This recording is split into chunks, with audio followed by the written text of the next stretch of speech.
Hi, I'm Dave. This is the Cyderbaby show for Rock Radio UK. And today I am talking to the two guys from Drip Red. I shall start that again because.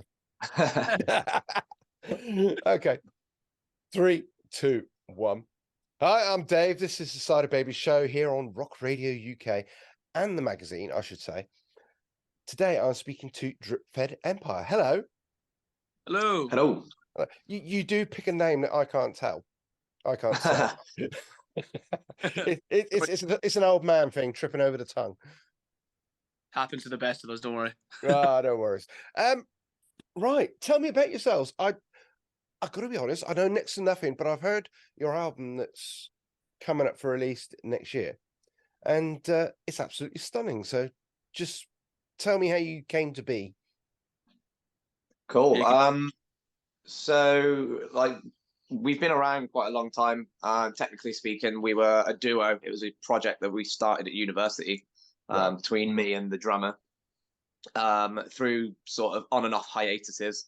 It's only really probably the past 3 years that we've had like a full band, full lineup, and we've really been actually writing like the way we write now. Yeah. But it all came from the idea of combining sort of metalcore, new metal, with sort of electronic subgenres like drum and bass, dubstep, and industrial. We always just had like a kind of a vision to combine those kind of styles in a way that we hadn't previously sort of seen done, I guess. That was kind of the initial concept, just to do something a little bit different. Yeah, that's basically how it came to be. And then over the years, Jack and another member, Jordan, joined. And then that's where it's become the full band, really, probably within the past sort of 3 years. Right. And then, yeah, decided to do our first album. Made sense. And that's where we are now. Okay. Would you like to add anything to that, sir? No, Jay's pretty much explained it pretty well, because we were talking about it last night, and he was saying they've been around for around about 10 years, but on and off for so long.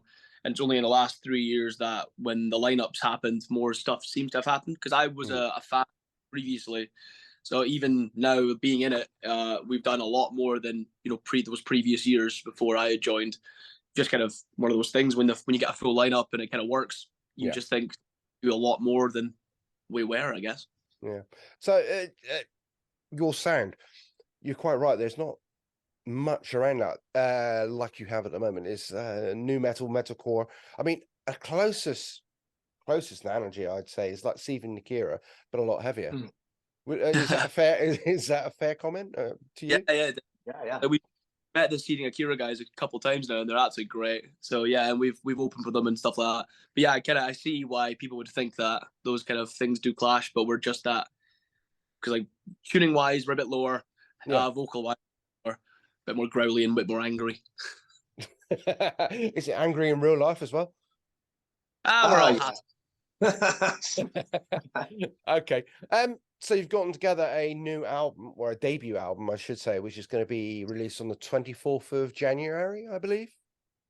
I believe so. I think it might be the 27th. Okay. I should know this. I remember. I could scroll discreetly to the PR a minute. Hang on. Checking my notes, he says, and it says, "Oh, we're both on the 26th." There you go, 26. There you go. Somewhere in between. Yes. I feel like of all three of us, one of us should have known. Well, we were nearly there. End of January. Yeah. Okay. So tell me the title and tell me your thoughts on the album. So the title's Revolutionist, and it's very much the whole album. All the songs are based around sort of themes, dystopian topics of basically an exaggerated worldview of the way we perceive things in kind of politics and just the way the world is kind of heading. So it's a bit of a fantasy kind of exaggerated kind of realistic world where essentially everything's just a mess. Much like how things are anyway, with war and corrupt politics and things like that. So we don't have that. Exactly, that's it. So a lot of the topics are on sort of touching around like the first song, "Give Me More," the opening track of the album is very much based around like the greed of humanity, all the atrocities that have been committed over the years. The work of God is very much about how people have used religion to manipulate people. Again, start wars. For example, another one would be Mark IV, which is very much about an uprising, similar to what would have happened years ago, kind of similar to the Ukraine overthrew their own government years before all of the stuff that's happened with Russia recently. Yeah. It's very much about people uprising, overthrowing the government. So it's very much just, yeah, about atrocities of humanity, war, and all the kind of horrible things that people have done over the years in the names of various different causes. So the title Revolutionist is about very much not taking that shit, basically, and standing up for what you believe in and making your own choices, and not being led down those paths, so to speak. Okay. I mean, how long have you taken to get this album together? I mean, you've said you've been a band like for 10 years-ish. Is this like a culmination of the 10 years, or is this a more recent thing, now you've been gelling together as a unit, as a bigger unit? Yeah, I'd say exactly that. 10 years we've written other EPs, other singles over the time, but with lineup changes, it's been fairly inconsistent in the style, I think, and kind of the goal. So this album is very much, I would say, a combination of all the past influences, all the sort of stuff we've done over the years, and have sort of sounds that we've tried out. But it's very much the past, I'd say. Leading up to the album's probably about a year or two of writing. And then a combination of all of our influences, basically, into this record, as well as our past influences as well. Okay. Do you think your sound has changed then a little bit with the influx of 2 new members? Definitely, yeah. Very much so. Before it was very much we were a lot more electronic, I think. We were coming from the direction of writing basically drum and bass tracks and add in guitars and scream vocals over the top. So it was a lot more rave and a lot more drum and bass heavy. Now it's very much a full band, but taking a lot of those influences that we did in previous years and applying them to a full band lineup basically instead. Yeah. How do you feel about the writing process yourself, Jack? So in the past, it's been me and the drummer. We've always written pretty much everything. Because we were a duo to begin with, and we have the same kind of goal in terms of the music we want to make, but we both have very clear writing styles. If you listen to the record, you can hear a song like Mark IV, the recent single, or a song like The Work of God. They're very much my writing style. That's my kind of vibe. And songs like Give Me More or Digital Drug, which you, again, on the record, that's very much our drummer Birch's writing style. So they're very sort of different styles once you kind of get to grips with how it sounds, but it's still coherent on a record, if that makes sense. It's still us. But then there's songs that, like a previous single, Disinformation, and there's a song on this record called Arcane, which they're very much a combination of all of our influences and the 2 new members. So there's definitely like a new direction kind of brewing, as well as maintaining that traditional sound that we've been putting out. Okay. You happy with that, Jack? I mean, you've it's got pretty your well. Yeah. Okay. Right. Well, I went through the album. Invaders is quite a lengthy track for your style of music. I've got to say, a 5.5-minute song is quite unusual, because it's more of an epic track than it is an in-your-face metalcore new metal kind of instant hit. So was there a purpose to that, or was it just how the song played out? Yeah, that's our drummer. So he's very much into his prog and synthwave, and big fan of Dream Theater and, you know, sort of Opeth and things like that. But yet he's still very much into his rave and industrial stuff like myself. So he very much likes his big epic cinematic, you know, album tracks. So that was kind of, we just let him do his thing with that one, and that's what he wanted to do. So definitely one that stands out. Yeah, I mean, think it was Go also on. as well because out of everything we've done, everything's quite strict and to the point. If that makes Yeah. sense, like you Yeah. stand structure. And I think when you brought that one back, it was like, oh my god, that's a bit different, but it still sounds kind of like coherent. So to everything else. So when you're actually listening to it, it does make sense. It's there, but it's just one of those ones you're like, Mike, it's just a lot longer. Like, what's going on? Why is that? But hopefully, it makes a lot of sense when the album's actually out. If people are listening to it and think, oh, that worked. That's all. Yeah. That's the main idea there. System Reset is a completely different song to everything else on the album. Was that just like to give yourselves a breather or to give the listener a breather?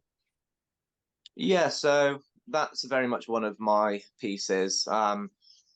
And it fits into the story and the kind of general theme of the album. It's basically about like a person that has been kind of kidnapped almost by an AI, tried to leave society, so to speak. And then they're basically being initiated back into the regime of this kind of fantasy revolutionist world where the kind of album takes place. And we are big fans of bands like Enter Shikari and bands like Crossfaith, and we always found there's usually on a record there's like one electronic track that's just purely electronic, and I think that's kind of it made sense to do that. And it's a nice change of pace. It fits in with the story, and it's kind of a cool lucid dream kind of thing. And it fit and it made sense. So yeah. Okay. I think the riff in Digital Drug is probably one of my favorites on the album, but Arcane as well. It is such a great album. You've not gone for length, shall we say? No. But I was talking to Scott Travis from Rival Sons the other day. I don't mean to name drop, honestly. No, please do. And he was saying like the half-hour album is perfect for him and them as a band. It is the perfect length of time. I think what's the running time? It is about 35 minutes, something like that. And you're hitting that attention span sweet spot where it's just right, and you just got that time to tell the entire story. So I think well done. It's just I was pleasantly surprised when I opened the email. Cool. Well, Nice. Yeah. Okay, so going forward, is there going to be a launch gig? Yeah.